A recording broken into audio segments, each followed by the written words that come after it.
WordPress security can be robust, backed by a vigilant community, but it's on you to stay updated. Imagine friends finding spam instead of your content. Worse, a hacked business site could mean legal liabilities and a damaged reputation. Don't be that site owner headed for a hackdown. Securing WordPress is a mix of savvy practices and smart tech. No plugin can cover for carelessness, and no amount of caution is too much for bolstering WordPress security. Let's dive into the tools and habits for a safer site. Do you need a security plugin? Absolutely. It's your digital fortress against threats. Look for malware scanners, firewall, strong login measures, and repair capabilities. And yes, it must work with your WordPress version.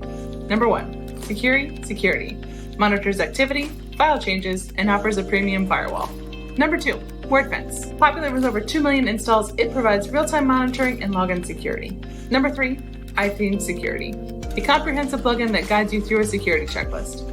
Number 4, Shield Security offers 2-factor authorization and auto-repair for compromised files. Number 5, all-in-one WP Security Firewall. Similar to iThemes, but may work better with certain hosting platforms. Beyond plugins, your actions are crucial. Use a WAF for traffic screening, update everything regularly, customize your login URL, and purge unused plugins and themes. Remember, each addition could be a potential backdoor. Let's wrap up with a quick recap. WordPress is like a safe. Keep it locked and maintained. Secure your site to avoid embarrassment or legal trouble. Use plugins and best practices to build your defense. Now go forth and secure your WordPress presence.